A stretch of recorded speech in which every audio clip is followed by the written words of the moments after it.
Ici, de ne pas trop s'enfoncer. Parce que souvent, là, après, si on va au tir là, on peut avoir 2 contre 1 ici. Okay, donc jouer sur la largeur, jouer un peu plus large, mais si ça rentre, là, il faut rééquilibrer à 2000 à l'heure. Alors, j'entraîne le CNE depuis 2018. La fédération a ouvert le pôle à l'INSEP en septembre 2018. Donc, c'était la première fois que le water-polo féminin rentrait à l'INSEP, donc sous la forme du Centre national d'entraînement. Donc là, on rentre dans la 4e saison. On a fait les 3 premières, on monte en puissance d'année en année et on a vraiment un bel outil à notre disposition. On a cette année 17 joueuses. Alors il y a plusieurs profils. Il y a des profils qui sont déjà performantes à court terme et dont on voit très bien le potentiel d'intégration pour l'équipe nationale senior. Et des profils où c'est un peu plus un pari sur le long terme.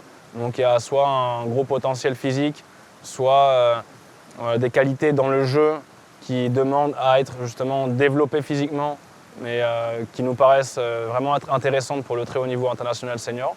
Et donc voilà, on a différents profils de poste, des gardiennes, des pointes, des ailières, qu'on essaye d'aller chercher un petit peu ce qui nous manque, ou des fois même on a des postes qui sont triplés, quadruplés, mais s'il y a du potentiel et que les filles sont intéressées par le projet, alors voilà, il n'y a pas de règles strictes sur le choix des profils.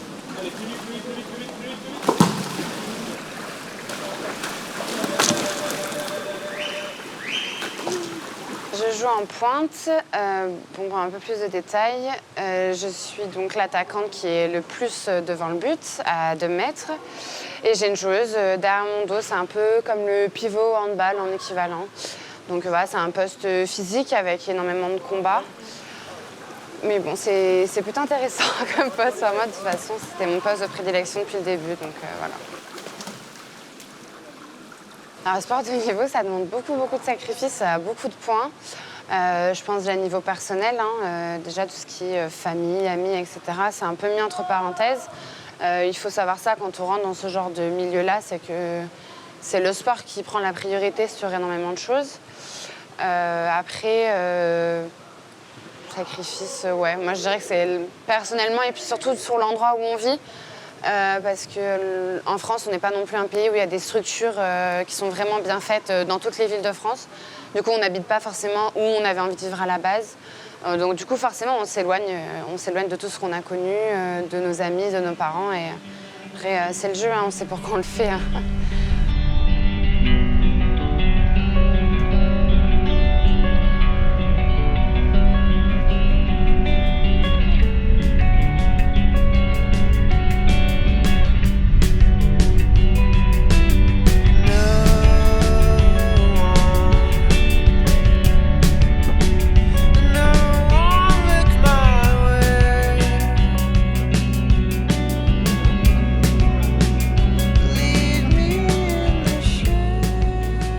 On commence par regarder la vidéo, donc c'était au stage au mois d'octobre. Vous voyez bien l'intérêt ici vraiment d'être agressif pour l'empêcher de voir ce qui se passe. Et maintenant il faut montrer qu'on est passé dans une autre dimension physique, mentale, agressivité, communication. On hurle dans l'eau. Quand on est plus, on hurle. Quand on fait un bloc, quand on marque un but, il faut que ça sorte. Il faut qu'il y ait de l'émotion, il faut que tout ce que vous faites de bien à l'entraînement, tout ce que vous chargez en muscu, tout ce que vous apportez comme énergie, comme émotion au quotidien, il faut que maintenant, en match, on voit quelque chose, on voit une différence.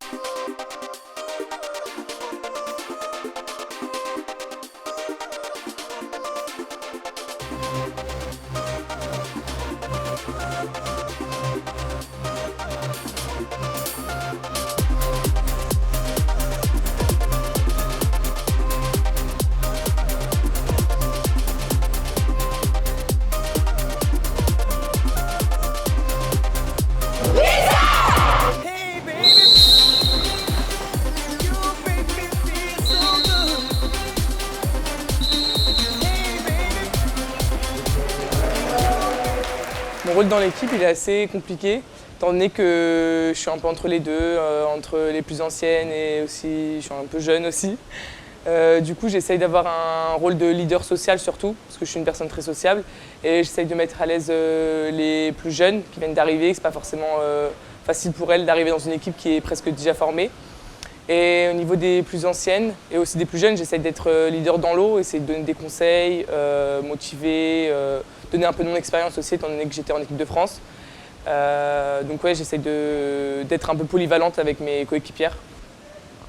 Dans mes études, je suis en terminale STMG et j'envisage de faire une école de commerce l'année prochaine. C'est l'une des raisons pour laquelle je suis venu à l'INSEP. Le double projet, qui est à la fois avec mes études et sportif. À l'INSEP, on arrive très bien à concilier les deux. C'est fait pour, les horaires sont aménagés et si on a des problèmes scolairement, on peut très bien aller demander de l'aide à la scolarité, qui nous aide très bien. On a des enseignants qui peuvent venir se déplacer pour nous faire du rattrapage et ça se passe bien pour le moment. Comment je prépare mes matchs? Pour moi, c'est en deux parties. Ma première partie, c'est je suis vraiment avec mes coéquipières, j'essaie de parler avec elles, on décompresse, on parle d'autre chose. Et ma deuxième partie, c'est vraiment au bord du bassin où je me mets dans ma bulle et je parle à plus personne. J'essaie de visualiser mes actions de jeu, ce que je dois faire et le projet de jeu qu'on a prévu avant en réunion. Et collectivement, ouais, j'essaie de parler avec elles. On ne parle pas forcément de water polo, mais un peu de musique, on se détend et puis voilà.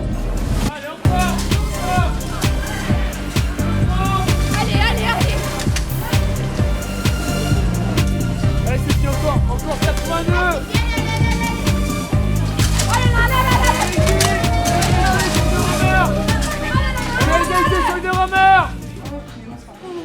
Allez, les filles, on va dans l'eau. Allez, on n'a pas le temps. Pour les sportifs de haut niveau, j'insisterai surtout sur les qualités mentales. Il faut beaucoup de courage pour faire ce que les filles elles font. Et il faut beaucoup de résilience. Il ne faut pas avoir peur de l'échec et être capable d'y retourner, retourner au combat, recommencer encore, même si on est dans le creux de la vague, il ne faut pas abandonner. Donc il faut une grosse force d'esprit, il faut croire en soi. Après, la confiance en soi se développe, mais voilà, il faut des filles combatives, courageuses et qui lâchent rien. L'INSEP, son objectif, c'est de gagner les matchs, mais pas à n'importe quel prix. C'est-à-dire que dans l'objectif de préparer l'équipe et les joueuses pour Paris 2024, on a une stratégie qui s'étale sur plusieurs années. Et donc le match le week-end de championnat, ce n'est pas l'objectif prioritaire. C'est-à-dire qu'on ne va pas chercher à optimiser le niveau de fraîcheur physique et mentale pour le match du week-end, même si on fait l'impasse sur aucun match. On a l'ambition de gagner chaque match. La construction, le temps, les gardiennes, les relais, tout le monde participe.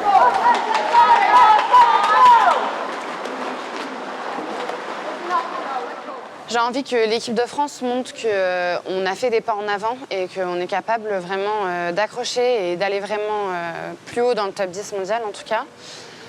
Voilà. Et puis après, il y a les championnats d'Europe en septembre aussi, ça va être... il va falloir nous faire preuve qu'on peut accrocher les plus grosses européennes pour que vraiment on puisse croire cette médaille au jeu. Et sur le très long terme, donc dans 3 ans, c'est les Jeux Olympiques, quoi. Et faire une médaille, ça serait l'idéal. C'est pour ça que je suis ici. C'est pour ça que j'ai fait des sacrifices dans ma vie, j'ai fait certains choix et que j'aménage ma vie autour de ça. Donc l'objectif, c'est une médaille au jeu.